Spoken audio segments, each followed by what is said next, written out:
we're going to go ahead and start because of time. And so if Taylor, could you pop up the presentation and we'll get going with the session. I'm going to in a few minutes, Taylor, I'll email you the actual slideshow because it's in a PDF and I think that's hard for people to see, or if you could open it in a Google Doc and project that way, that might be preferable. Is that possible? Yeah, give I'll me share it, but one we'll second. keep going, Taylor. Yeah. Okay. So welcome to our session 2, Prioritize, Stabilize, and Accelerate Success. Our first session 1 is available on the MASA website and it's recorded. So if I realize that a number of you have joined us today. So if you would like to look at session 1 after we meet today, that would be great. Lori's going to paste that link in the chat. And of course, it's on the amazing MASA website. So this is a little bit about Tracy and I. You met us last time, so we're going to sort of move ahead. Tracy and I have been colleagues for a little over a decade, and we find that we're very similar in our awareness of the needs of leaders in today's world. And so we put this together and hopefully you will share our enthusiasm for finding a framework to make our lives a little bit easier in this 21st century world.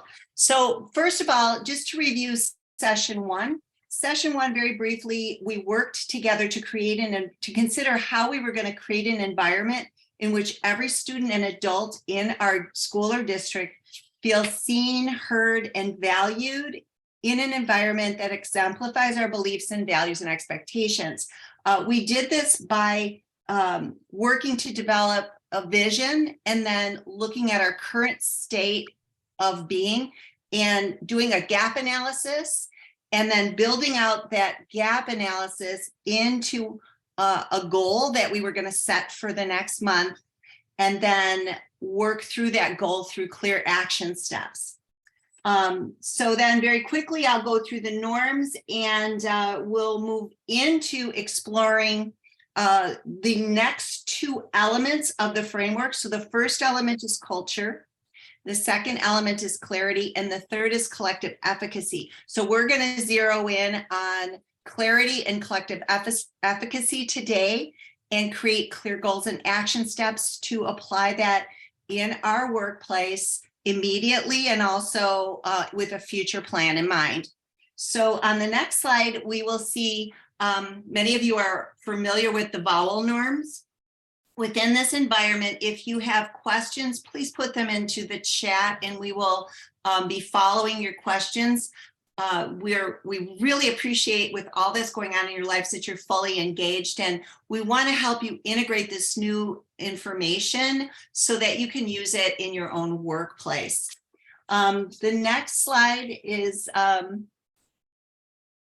a quote that's sort of it's an essential question that guides our thinking. And so if we were to ask ourselves, what's the overarching purpose of what we're trying to accomplish here in an ever-changing educational climate? How do we as instructional leaders make these 3 elements, culture, clarity, and collective efficacy, a priority that's doable? So I'm going to turn it over to Tracy. So as we think about that framework and how we're going to prioritize culture, clarity, and collective efficacy, we want to circle back to what we did together last time. And if you weren't here last time, don't panic. You will still be able to be engaged in this work. So when you are thinking about district-wide leadership, site leadership, one of the important things is that we're making sure we have a culture that is set up for success. And so last time, we identified our goals, we identified some action steps. And so we're going to give you some time in breakout rooms to just have some honest conversation. Again, this is a safe space of colleagues who are committed to similar work in making sure that our students have access to what they need. And so we really want to give you space to discuss what were the successes over the last month. And if you weren't here last time, just really reflecting on the culture that currently exists in your district, at your site, within your programs. How does that culture breed success? And in addition to that, thinking about the obstacles. What might be an obstacle that you encountered in the last month, and or an obstacle you might be anticipating is around the corner, or something you might need to be thinking ahead about. And then the other thing too, this is a question I've been using quite a bit in my own practice of what could I have done differently in the last month if I was able to do it again. Because I think often I'm getting wrapped up, here's what I'm doing, and the next thing, and the next thing, and it keeps coming. And so we're just really giving yourself permission to pause and reflect. And again, collaborate with colleagues around those successes, obstacles, and then maybe if you had a do-over, what might that look like? So Taylor's going to send you off to breakout rooms. We're going to give you 7 minutes for this conversation, because again, we want you to have time to introduce yourselves. Pay attention to what room number you're in, please. And then you're going to introduce yourself and work with these colleagues throughout our time together this morning. All right, Taylor, they're all set for you. Thank you.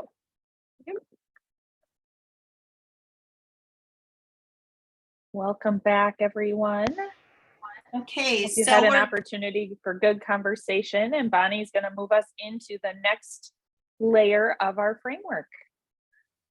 Okay, so I want to draw your attention to the slide as a review, or if you're new, and the beauty of this flexible framework and Tracy's elegant design here, these are little levers. And so as you're moving through those 3 components in the future, you can adjust them based on how much your particular learning space requires. So we'll move into focusing on clarity. And so clarity is of course, basically our communication system. And we need to be clear. And clarity can be very difficult in a world where we have a combination of face-to-face and virtual and written and auditory, different ways to connect with each other. Another piece to clarity that's really, really important from the classroom level all the way up to leadership is actionable feedback that's immediate. And this requires some significant work in our teams, and it becomes a reality when we have this feedback where we can build goals, really great curriculum, have a super structured assessment system to give us the data we need so that we can support our students and address their needs. We can collaborate, we can develop really great goals and learning intentions and targets. So that's what we're focusing on in this next piece of our work. On the next slide, you'll see a visual of our clarity gap analysis step. So if you were to look in the chat in a moment, you're going to see a link to the PDF document of the prioritize and stabilize gap analysis. So you can click on that, or some of you can work off the document that you already have. And so in any situation, when we reflect on our vision, we want to make sure that we clearly communicate what we do, how we do it, how we hold ourselves accountable, how we do that within all of our constituents and colleagues. And so to do that, we need to know where we want to go, but then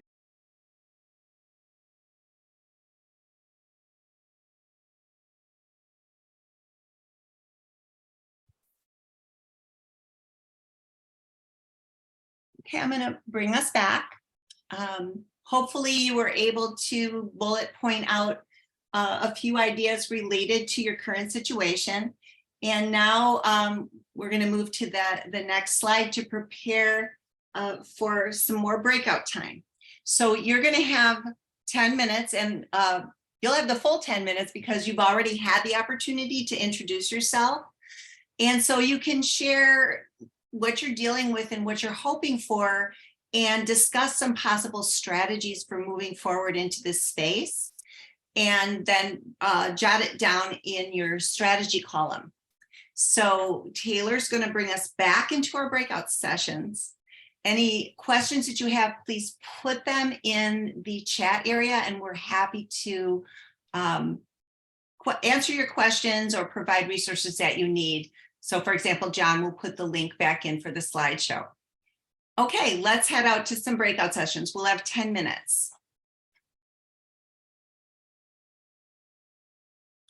The breakout room should be opened up. If you don't see them, they would be on your bottom menu bar on the little ellipse.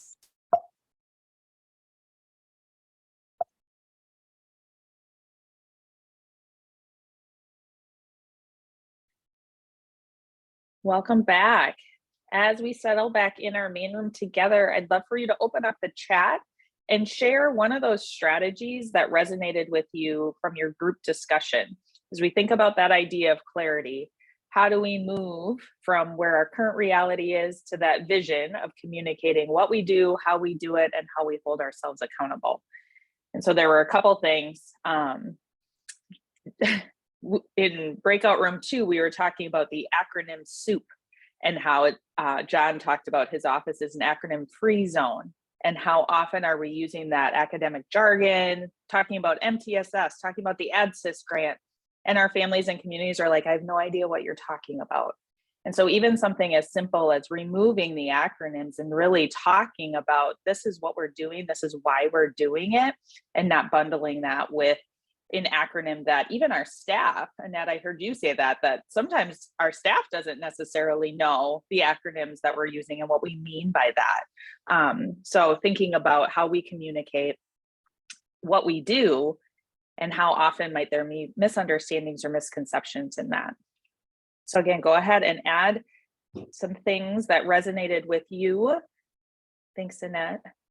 As you're doing that, I was listening in breakout rooms as well. And I want to take a moment to say thank you, because I'm not sure that you're hearing that enough, for the Herculean efforts that you do on a daily basis to be clear and communicate and offer the best decision-making to your district. And often in this world, it can be challenging. So I heard a lot of wonderful frameworks, strategies, ideas for social media, and how you can start to move forward in that. So I was kind of to be the one that is one of those buzzwords. We know the research behind it, but do we really know what we mean when we talk about collective efficacy? So let's unpack that a little bit. When we think about this vision and how we want to be working together to create effective learning communities that are committed to our students. And within that, we also have to be committed to excellence, and we have to be committed to continuous progress. We are never done in this work. And I think while that's exciting for some of us who like to iterate and try new things, for many people, that's where a lot of the exhaustion and burnout comes in, is you think you finally get good at something and now let's keep going because we still haven't gotten to every single student.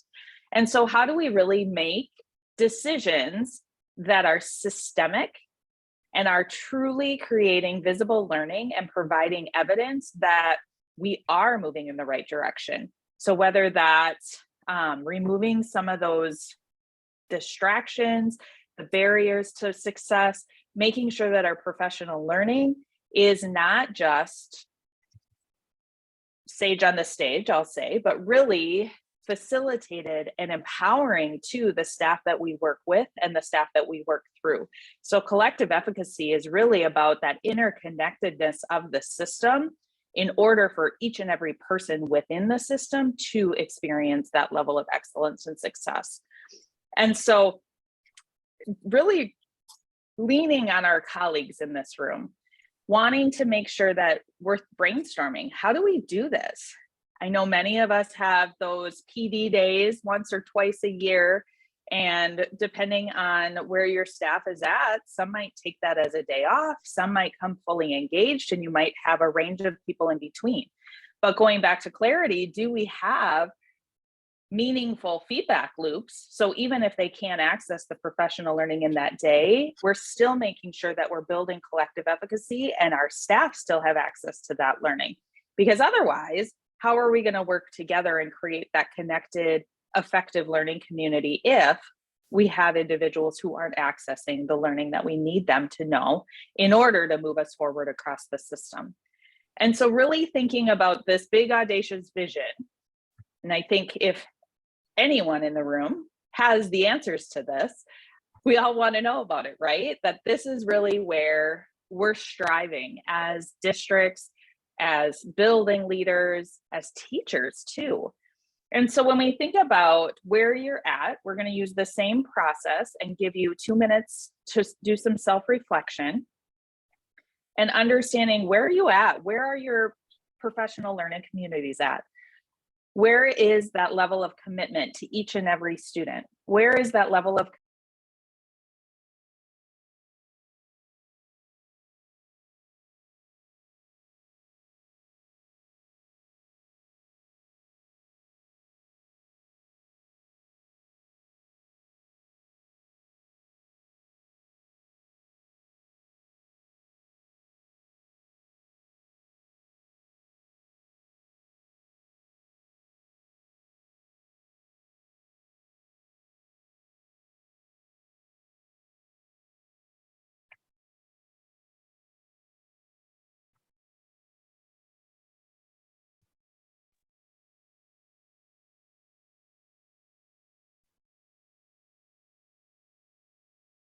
I'll have you wrap up that last thought, and then Taylor's going to send us back into those breakout rooms. And here's really, again, that collective efficacy in action.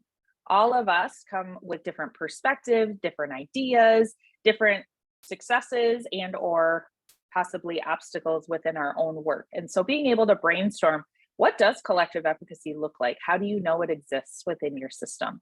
And then what is that current reality? And what might be some strategies that you would be able to bring back to your work? All right, send them off. Breakout rooms are open.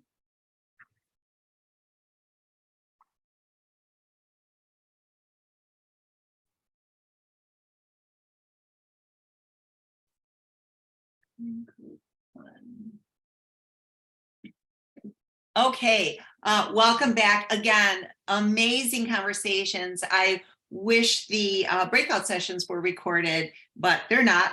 So I took some notes because I learned some wonderful things from each and every one of you.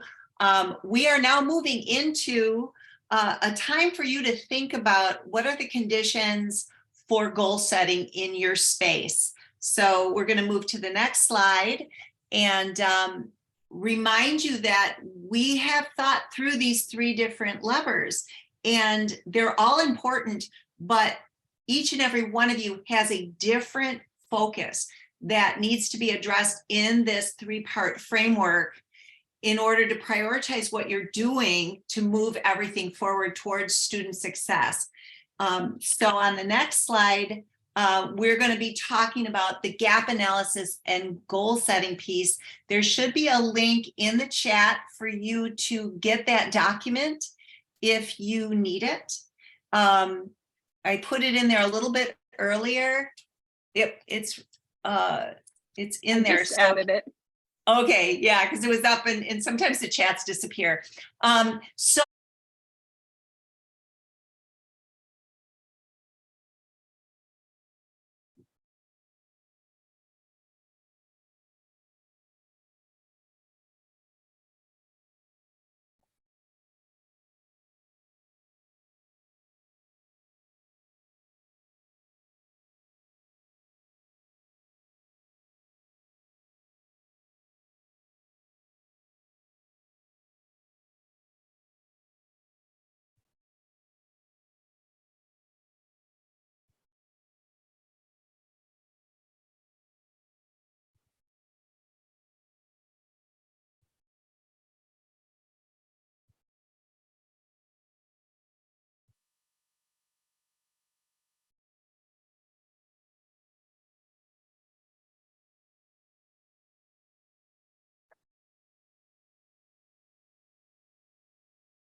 level of collective efficacy, we can do this work. We know it's really hard right now.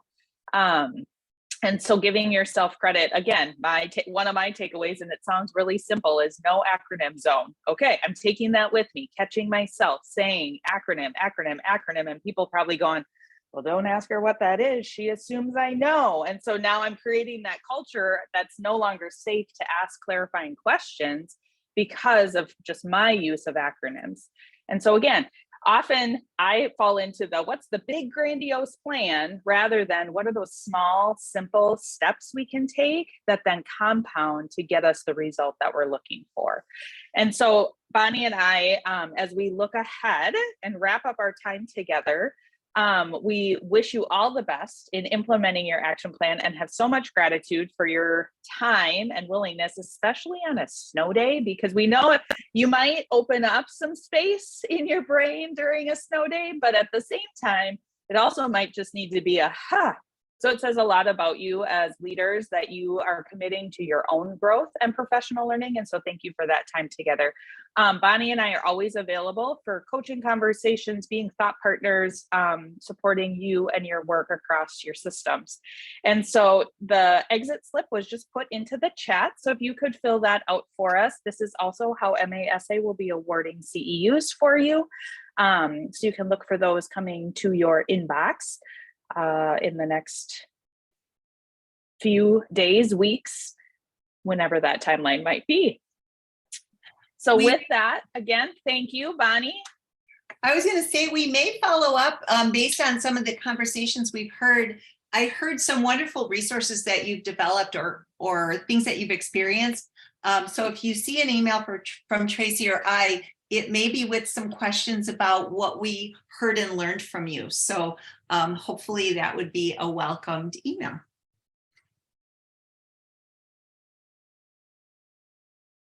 That's all. All right. So the exit survey is in the chat. It's just a Google form to have you fill out for us. And with that, thank you again for your time today. Everyone stay safe, stay warm. John, were you able